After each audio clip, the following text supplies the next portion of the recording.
As-tu déjà réfléchi à l'endroit où tu seras quand la foule commencera à paniquer? Pendant que tout le monde se précipite vers l'autoroute, empile voiture sur voiture, meurt de déshydratation dans des embouteillages de 40 kilomètres, où seras-tu? Parce que laisse-moi être brutalement honnête avec toi. L'évacuation massive est une que condamnation à mort, déguisée en plan de sécurité. 90% des personnes qui évacuent pendant une crise meurent ou sont blessées non pas à cause de la crise elle-même, mais à cause du chaos de l'évacuation. L'industrie de la survie veut que tu achètes un sac tactique à 300 €, un GPS militaire, du matériel indispensable pour fuir rapidement. Ils veulent que tu crois que survivre, c'est avoir l'équipement adéquat et courir plus vite que les autres. Mensonge la survie, la vraie, c'est comprendre la géographie urbaine, la psychologie des masses, et avoir le 5 fois nécessaire pour faire exactement l'inverse de ce que fait tout le monde. Quand la sirène retentit et que la télévision hurle, évacuez maintenant. Le véritable survivant regarde une carte et se demande où la foule sera pas. Voici une vérité que personne ne te dit, quand une ville évacue, elle ne devient pas vide. Elle devient disponible, des bibliothèques pleines d'eau et de connaissances, des supermarchés remplis de nourriture qui finira à la poubelle, des immeubles de bureaux avec générateurs, climatisation, réservoirs et systèmes de filtration. Tout cela devient accessible. Pendant que les idiots se massacrent sur l'autoroute en se disputant 10 litres d'essence, et je ne te parle pas de piller. Je te parle d'utiliser des ressources destinées à être gaspillées pendant que tu maintiens ta famille en vie. Quand le système s'effondre, la propriété privée devient un concept philosophique insignifiant comparé à la thermodynamique, la logistique et la gestion des calories.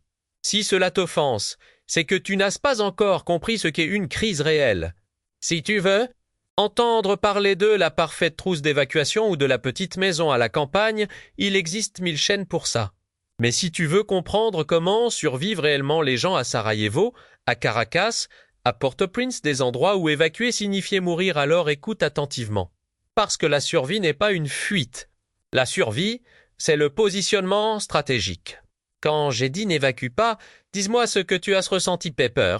Confusion? Ou ce petit déclic dans ton esprit, celui de quelqu'un qui comprend soudain comment fonctionne vraiment le jeu? Voici le moment où 99% des gens deviennent des statistiques et où le 1% commence enfin à vivre. Ce que nous commençons ici n'est pas du divertissement. C'est une école de survie pour ceux qui refusent de mourir dans un embouteillage. Cours commence et tu vas rire. Jusqu'au moment où tu comprendras la logique brutale derrière tout ça. Parce que oui, cela paraît absurde de dire qu'en pleine crise, au moment où la ville s'écroule et où les gens se battent pour une bouteille d'eau tiède, ton premier refuge stratégique pourrait être la bibliothèque publique. Mais ce genre de réaction prouve seulement une chose, tu penses comme un amateur. Et les amateurs, dans un effondrement réel, ne survivent pas longtemps. Une bibliothèque moderne n'est pas un lieu fragile de silence. C'est un bunker civil déguisé, béton armé, multiples issues de secours imposées par le code du bâtiment, système 2. Climatisation conçue pour protéger des milliers d'ouvrages et surtout à de l'eau, beaucoup d'eau. Tous les bâtiments publics sont reliés directement au réseau d'eau potable et possèdent des fontaines internes. Quand la ville évacue, la pression chute, oui, mais l'eau qui reste dans les conduits est encore là, avec une simple clé à molette. Tu accèdes à des centaines de litres d'eau potable, filtrée, traitée, consommable immédiatement. Pas une eau sale, pas une eau à faire bouillir de l'eau, que quelqu'un n'a bu hier sans se poser de questions. Et en situation de crise, l'eau n'est pas un confort, c'est du temps de survie. Ensuite, vient la ressource que presque tous les novices ignorent, le savoir physique. Quand Internet tombe et que ton téléphone devient un poids mort, la bibliothèque te donne accès à ce que l'algorithme peut plus t'offrir, manuels médicaux, atlas de plantes comestibles, ouvrages d'ingénierie, livres de premiers secours, cartes, techniques, agricoles, mécanique de base, méthodes de purification de l'eau. Dans une crise réelle, le survivant ne devine pas, il consulte. Et puis, il y a la couche psychologique, celle qui sépare les survivants du bétail paniqué. Les opportunistes rue vert, les pharmacies, les supermarchés, les magasins d'électronique. Personne, absolument personne, ne pense à piller une bibliothèque. Pas de valeur immédiate. Pas de nourriture évidente. Pas d'objets revendables. Résultat tu as du temps et, dans une crise, le temps vaut plus que l'or. plus que la nourriture, plus que l'eau même car le temps te permet de planifier pendant que les autres réagissent. Observe aussi la localisation, les bibliothèques sont presque toujours situées en zone centrale mais non chaotique, proches des bâtiments administratifs, loin des zones industrielles dangereuses. Elles offrent visibilité, étages élevés, fenêtres donnant sur les rues, entrées que tu peux surveiller facilement. Et n'oublions pas la thermodynamique, la température tue plus sûrement que la faim. Les bibliothèques sont isolées thermiquement pour préserver les ouvrages. En été, elles conservent la fraîcheur. En hiver, elles retiennent la chaleur. Tu n'es ni exposé au froid nocturne, ni en train de cuire sous une bâche plastique dans un terrain vague. Les équipements, chaises robustes, table massive parfaite pour barricader une entrée, armoire métallique pour stocker ce qui compte, ordinateur démontable pour récupérer. Câbles et composants utiles. Et dans les sanitaires institutionnels, chlore, savon, alcool, produits de nettoyage. La propreté n'est pas un luxe, c'est ce qui empêche 90% des infections qui tuent en crise prolongée. La bibliothèque est donc le point zéro de la survie intelligente. Abri thermique, connaissance, discrétion, position centrale. Ce n'est pas ton refuge final, c'est ton premier avantage stratégique. Si tu trouves cela non intuitif, parfait. C'est précisément pour cette raison que cela fonctionne. Quand une ville côtière ou traversée par un fleuve entre en panique, où court la foule? Toujours au même endroit, vers l'autoroute. Parce que la masse a peur de l'eau, peur d'un tsunami improbable, peur d'une montée soudaine du niveau, peur irrationnelle de tout ce qui flotte. Et dans cet accès de panique primaire, elle abandonne ce qui est, en réalité, l'avantage stratégique le plus puissant dans un effondrement, la mobilité aquatique. Un port de plaisance naît. Pas un club pour riches. C'est un nœud logistique sous-estimé, un point de mobilité que 99% des gens ignorent. Pendant que l'ABR se transforme en cimetière d'automobiles, toi, tu pourrais avancer tranquillement par les canaux. Les bras de rivière ou le littoral, sans embouteillage, sans barrage policier, sans milice improvisée réclamant un péage. Mais ne te trompe pas, ce chapitre ne parle pas de posséder un yacht. Il parle d'infrastructures, de ressources essentielles que personne n'est. Regarde, parce que le réflexe populaire est aussi prévisible qu'un lever de soleil. Première ressource, le carburant. Une marina possède des pompes à essence et à diesel destinées aux embarcations. Et voici le secret, la foule ne pense pas un seul instant à s'emparer de ce carburant. Parce qu'elle se dit « j'ai pas de bateau », parfait, cela te donne accès à l'atout le plus rare dans n'importe quelle crise. Un volume de carburant en intact, facilement pompable, et ignoré partout séisse du deuxième. Ressource cruciale, la glace. Les marinas produisent de la glace pour les pêcheurs. Lorsque l'électricité tombe en ville, la glace devient plus précieuse que l'or, elle conserve viande, médicaments, vaccins, tissus biologiques et permet de stabiliser des blessures graves. Celui qui contrôle la glace contrôle la préservation. Puis il y a l'atelier nautique, ce que les amateurs ne voient jamais. Palan hydraulique capable de soulever des moteurs lourds, poste de soudure pour réparer coques. Métallique, résine de fibre de verre pouvant renforcer n'importe quelle structure. Câblant, acier conçu pour résister à des tensions monstrueuses. Une marina, c'est une usine d'outillage lourd à ciel ouvert, jamais pillée parce que la masse n'a aucune idée de la valeur réelle de ce qu'elle regarde. Ensuite, l'eau douce. Les ports de plaisance disposent presque toujours d'un système d'eau destiné au rinçage des bateaux après exposition au sel. Ce système est indépendant de l'eau potable, municipale, parfois alimentée par un réservoir local ou un forage.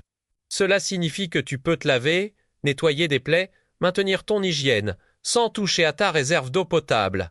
C'est exactement cela qui, dans une crise longue, sépare les survivants de ceux qui s'effondrent, l'hygiène empêche l'infection, et l'infection tue plus sûrement que la violence directe.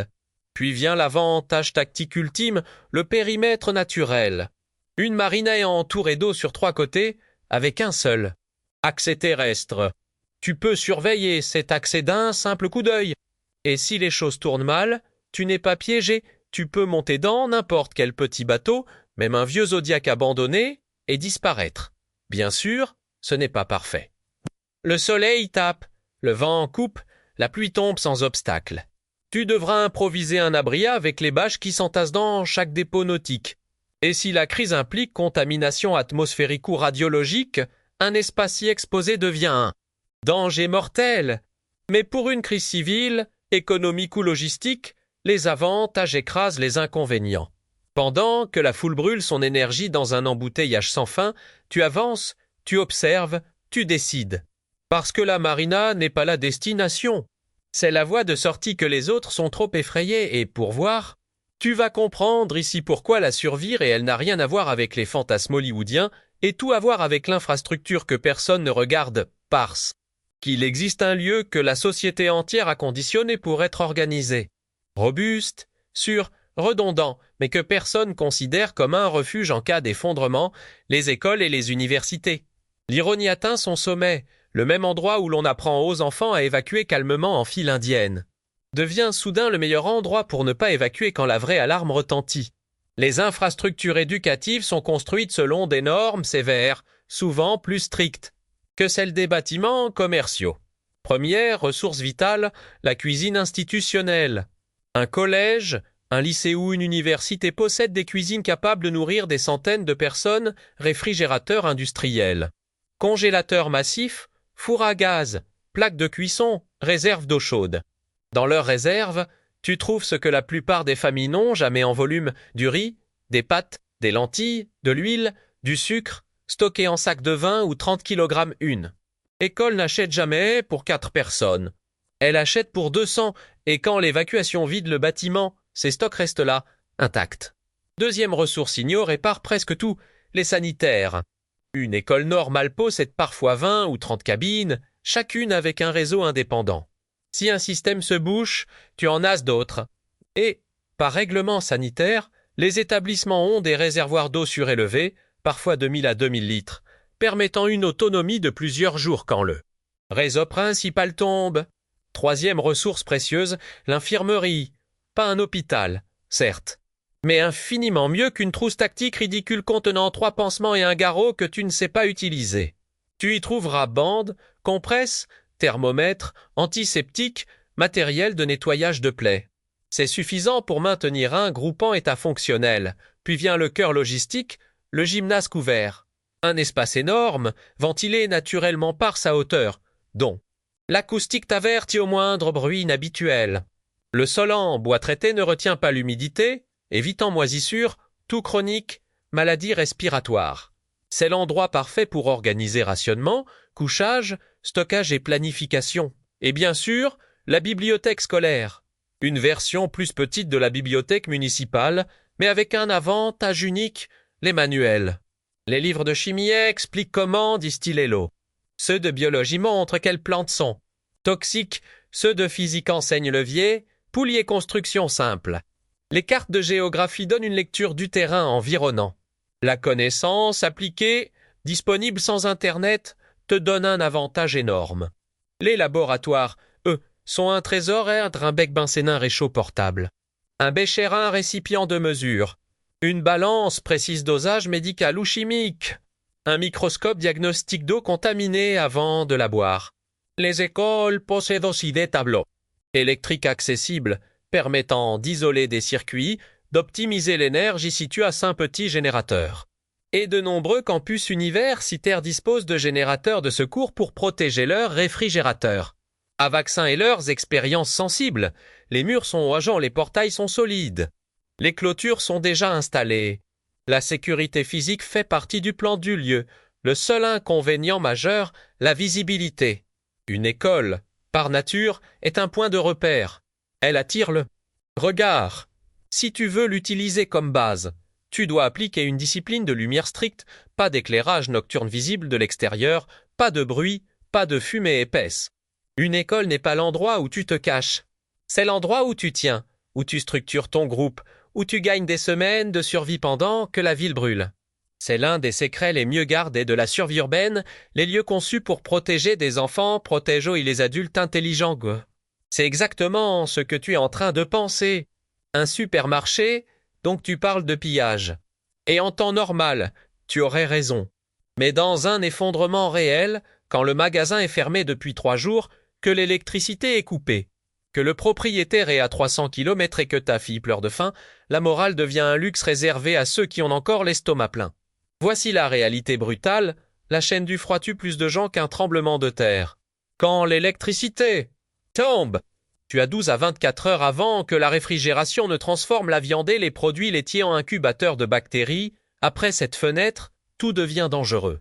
Mais avant que la dégradation commence, existe une fenêtre nutritionnelle critique, conserve. Céréales, pâtes, riz, biscuits sous emballage scellé, café, sucre, conserve au vinaigre, huile végétale. Eau minérale empilée en dizaines de caisses. Tous ces produits restent parfaitement consommables.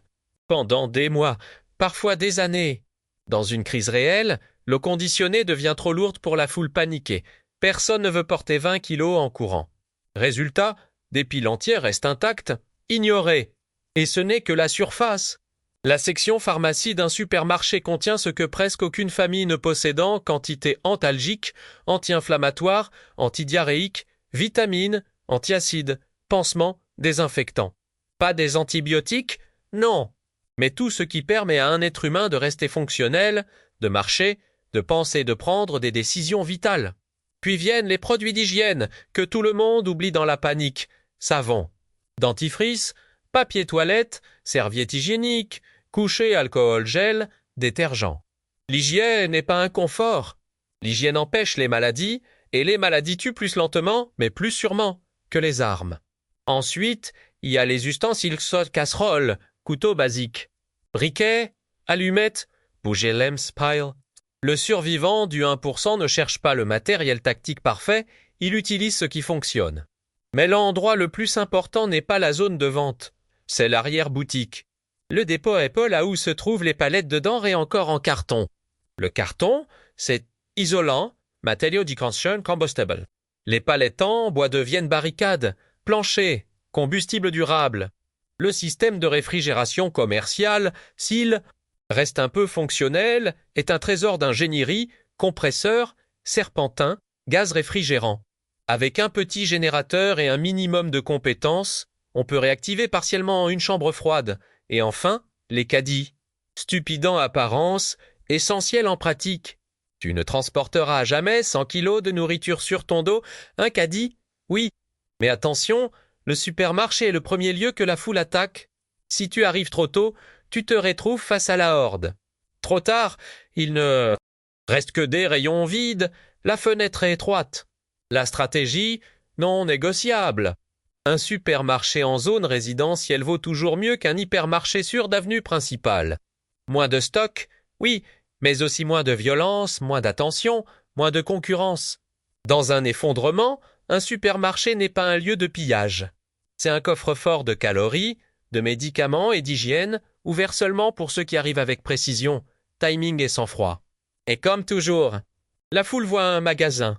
Le survivant voit un mois de vie supplémentaire.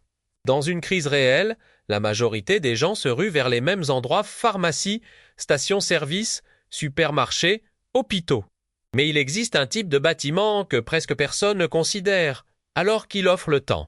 La sécurité est l'infrastructure nécessaire pour survivre, les immeubles de bureaux désertés.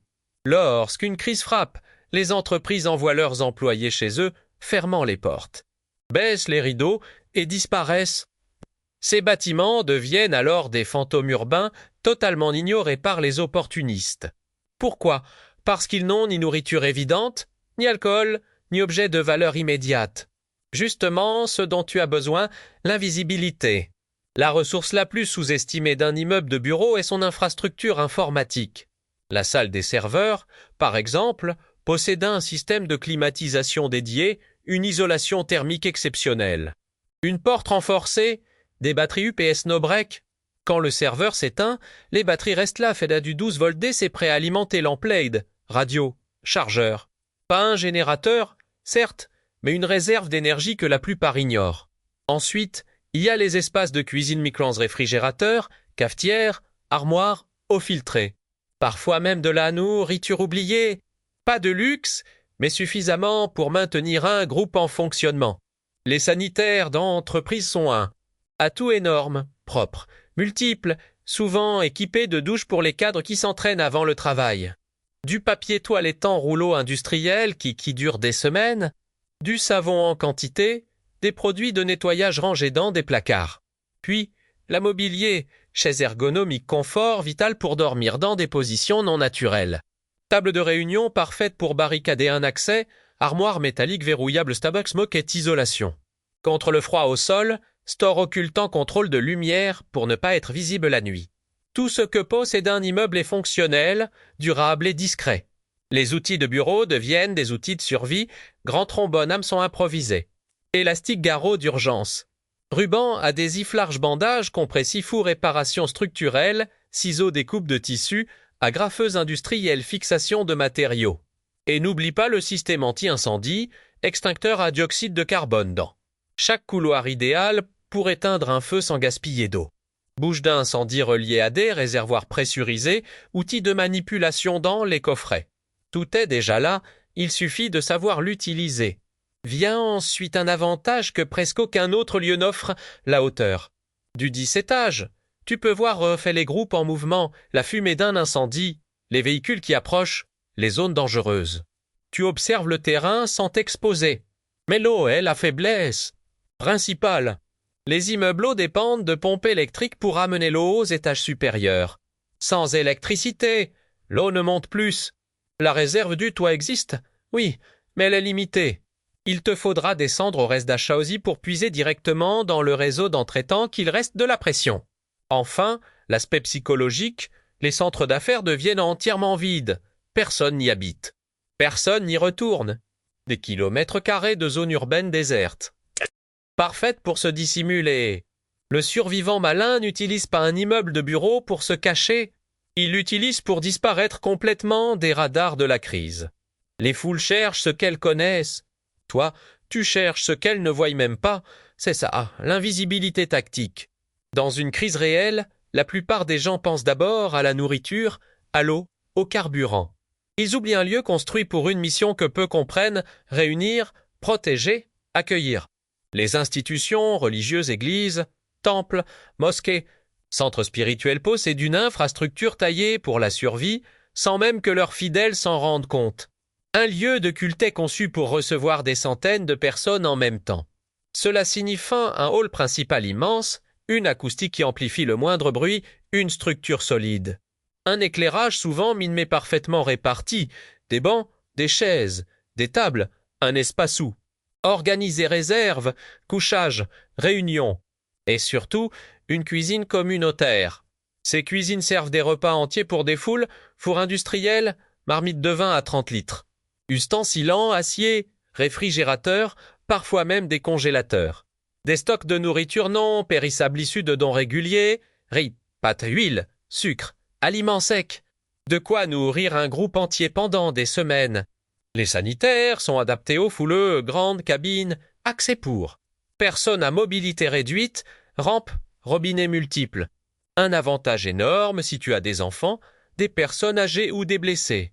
Puis vient l'infrastructure sonore et amplificateur, haut-parleurs internes et externes, microphones, câblage réparti dans tout le bâtiment. Avec un simple générateur ou une batterie, tu tiens un système de communication puissant. Tu peux coordonner un groupe, signaler un danger, diffuser un avertissement. Une église peut devenir un centre de commandement. Improviser. Ensuite, la structure physique cloche et faire un tour, toit élevé, des points d'observation parfaits. Tu peux voir arriver un groupe hostile, un véhicule, un incendie, bien avant que le danger ne soit proche. Et le son d'une cloche porte à des kilomètres, un code d'alerte analogique qui ne dépend d'aucune technologie. Le terrain attenant jardin, cloître, cimetière offre un espace clos, ombragé, souvent équipé de points d'eau pour l'entretien. Les cimetières, en particulier, génèrent une réticence culturelle, la plupart des intrus évitent d'y entrer la nuit. Cette superstition joue en ta faveur. Dans les sousses, la température est stable toute l'année. Parfaite pour stocker nourriture, matériel médical, combustible, outils. Dans les bâtiments plus anciens, certains sous-sources donnent accès à d'anciens tunnels, catacombes, passages de maintenance. Autant dire route de fuite que personne ne soupçonne. Et y a les outils à la balai, pelle, râteau, escabeau, lampe, tissu d'hôtel. Les tissus servent de couverture, de bandage, de filtre à eau, de cordage improvisé une fois découpé. Mais l'avantage le plus puissant est psychologique. Les lieux religieux portent un poids symbolique profond. Même quand la loi s'effondre, l'humain hésite à profaner un sanctuaire. Cette hésitation, même d'une seconde, peut faire la différence entre survivre ou être submergé. Cependant, cette visibilité est aussi une faiblesse, une église et un point de repère. Tout le monde sait où elle se trouve. Si un groupe armé cherche un rassemblement, c'est l'un des premiers endroits qu'il vérifiera. Il faut donc une discipline absolue, pas de lumière la nuit, pas de bruit inutile, pas de fumée visible. Les lieux religieux ne sont pas des forts. Ce sont des nœuds communautaires construits pour rassembler, préserver et abriter. Dans un effondrement, ils deviennent des bastions naturels de survie à condition de les utiliser intelligemment, avec sobriété et silence. Là où la foule voit un symbole, toi tu vois une structure optimisée pour la résilience. À ce stade, tu te poses peut-être la question que tout amateur de survie finit par poser, et les armes? Et les antibiotiques? Et l'équipement en tactique? C'est normal, c'est même prévisible, parce que la plupart des gens pensent que survivre, c'est ressembler à un soldat. Mais laisse-moi t'exposer une vérité brutale, une vérité que les films, les influenceurs et les vendeurs de matériel ne veulent jamais admettre. Sans eau potable, sans abri thermique et sans hygiène, tu es déjà mort, armé ou non. La survie obéit à une hiérarchie physique, implacable, universelle, 3 minutes sans air, 3 heures sans thermorégulation, 3 jours sans eau, 3 semaines sans nourriture. Tout le reste arrive après. Un individu armé mais déshydraté, un individu avec un fusil mais en hypothermie, un individu équipé mais sans calories. N'est qu'un cadavre qui s'ignore. Les gens veulent parler d'armes parce que c'est excitant. Ils veulent parler d'antibiotiques parce que ça semble professionnel. Mais ce qu'ils oublient, c'est que 90% des morts dans les crises prolongées ne viennent pas des combats, mais d'infections évitables, de diarrhée sévère, de septicémie due à une petite blessure, d'exposition thermique, d'épuisement, de déshydratation légère devenue grave. C'est pour cela que je t'ai montré d'abord protection thermique, hygiène, connaissance. Infrastructure discrète, le reste est secondaire. Parlons maintenant des antibiotiques. Tu penses qu'en stocker te sauvera? Faut un antibiotique utilisé sans diagnostic, sans dose correcte, sans spectre adapté. Peut ne rien traiter, empirer l'infection, tuer par choc anaphylactique, créer une résistance bactérienne mortelle. Un médicament mal employé est plus dangereux qu'un couteau mal manié. Parlons ensuite des armes. Les amateurs en font une obsession. Mais voici la dure réalité. Une arme dans les mains d'un individu qui n'a pas dormi, qui n'a pas bu assez d'eau, qui tremble de froid ou qui est affaibli par une gastro, est inutile. Un survivant, ce n'est pas quelqu'un qui se bat. C'est quelqu'un qui évite de devoir se battre. En choisissant les lieux que personne ne regarde, bibliothèque, marina, école, immeuble de bureau, église. Tous offrent ce que l'armement ne peut pas t'offrir, le temps, l'invisibilité, la préparation, la récupération. Les gens veulent acheter du matériel. Le survivant, lui, veut acheter du temps, parce que le temps te permet de rationner, de réparer, d'observer, d'apprendre, d'anticiper, de décider quand agir, ou quand ne pas agir.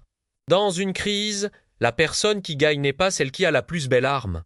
C'est celle qui a de l'eau, du calme, un abri stable et 3 jours d'avance sur la panique. La foule pense à tirer.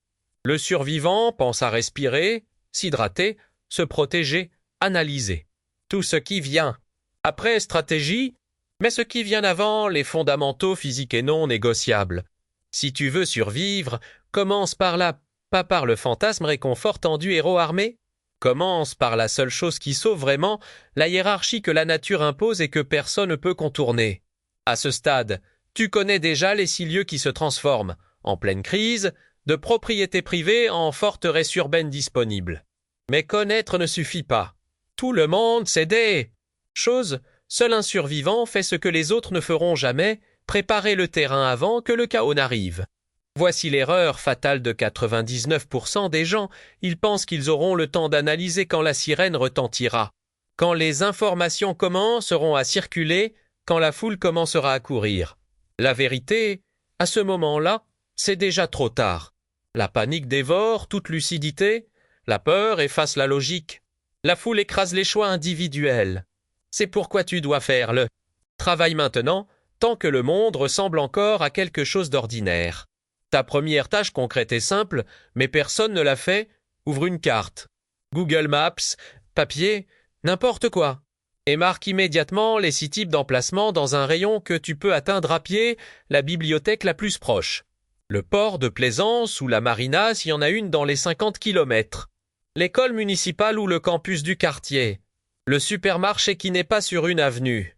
Principal, l'immeuble de bureau souvent vide. La grande église ou le temple le plus accessible. Cela, c'est la théorie. La pratique, tu devras sortir et observer ces lieux dans le monde réel. Passe devant chaque emplacement et note combien de sorties il y a, où se trouve l'entrée de service, s'il existe des caméras, s'il y a un gardien la nuit, quel est l'éclairage de rue, où sont les zones d'ombre, où pourrait se faufiler un intrus, quelles sont les barrières physiques.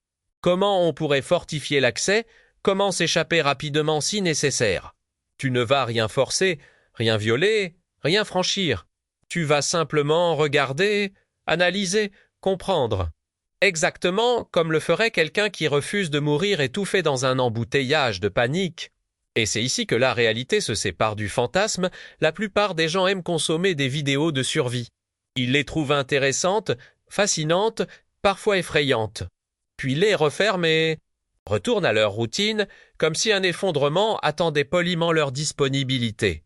Mais toi, tu vas agir différemment, parce que la survie n'est pas un spectacle. C'est une discipline, tu veux être du 1%? Alors inscris noir sur blanc. Maintenant, les dates où tu vas effectuer ton repérage. Pas un jour, pas quand j'aurai le temps, une date précise. Je passe devant la bibliothèque le 30, je repère la marina samedi matin, je fais le tour du supermarché mardi à 18h11. Engagement concret, pas une intention vague. La normalité n'est pas l'état naturel de l'humanité. C'est une parenthèse fragile entre deux catastrophes. Regarde le dernier siècle, guerre mondiale, crise économique, hyperinflation, pandémie, blackout, sécheresse, inondation. L'histoire ne fait pas de pause pour ton confort.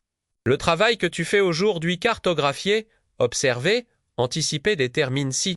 Demain, tu seras dans un embouteillage en train de suffoquer. Ou dans une bibliothèque climatisée avec eau potable et plan de survie, le chaos ne prévient jamais. Mais il récompense toujours ceux qui étaient prêts. La plupart des gens vivent dans une bulle qu'ils confondent avec la réalité. Ils pensent que la normalité est stable, garantie, immuable. Ils croient que l'électricité reviendra toujours, que les camions de nourriture rouleront toujours, que la police arrivera toujours à temps. Ils croient que le chaos ne les concerne pas, jusqu'au jour où il frappe.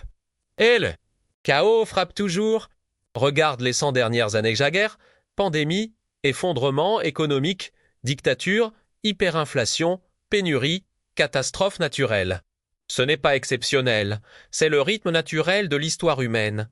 Ce qui est exceptionnel, c'est cette petite période de confort dans laquelle tu es né, et quand l'ordre vacille pas-ci, mais quand tu as deux choix, mourir dans un embouteillage en train de supplier pour 1 litre d'essence, ou être celui qui a déjà un plan, déjà un abri, déjà de l'eau et déjà 3 coups d'avance sur la panique. Tu ne veux pas être sur l'autoroute, coincé entre des centaines de voitures mortes, avec un réservoir vidé des gens désespérés qui tapent aux vitres. Tu veux être dans une bibliothèque, avec de l'eau potable dans les canalisations et un manuel de premiers secours ouvert devant toi. Tu veux être dans une marina, avec un bateau déjà ravitaillé pendant que les ponts s'effondrent sous le poids de la foule. Tu veux être dans une école, avec 3 mois d'aliments sec dans la réserve, pendant que le supermarché brûle lors de la 3e vague de pillage. Tu veux être dans un immeuble de bureau, invisible, silencieux, équipé en énergie, pendant que la ville se dévore elle-même. Tu veux être dans une église, avec un toit solide, un terrain clos, une cuisine communautaire et une acoustique qui avertit du moindre danger. Ce n'est pas du romantisme. C'est de la réalité. La survie n'est pas une question de force brute ou d'armes. C'est une question de logistique, thermodynamique, psychologie, timing. Et la question que tu dois te poser est simple, est-ce que tu veux faire partie du 99%? Celui qui accumule du matériel cher sans jamais apprendre à réfléchir ou du 1%. Celui qui sait que la survie n'est pas de courir, mais de se positionner intelligemment, parce que le jour où le chaos arrive, la frontière entre les deux groupes est mince, et elle se décide maintenant. Ne dis pas « Intéressant homme, le dis pas bon, conseil. Dis-moi quand tu vas faire ton repérage. Une date, pas une intention. Je vais à la bibliothèque mercredi. Je fais le tour de l'école vendredi. Je repère la sortie de. Service de l'immeuble de bureau dimanche. C'est ainsi qu'un survivant se construit par des actes concrets, pas par des fantasmes. La normalité est un privilège temporaire. L'effondrement est inévitable. Ton devoir envers toi, envers ceux que tu aimais simples, être prêt avant. Que le monde ne se souvienne qu'il est instable. Cours terminé.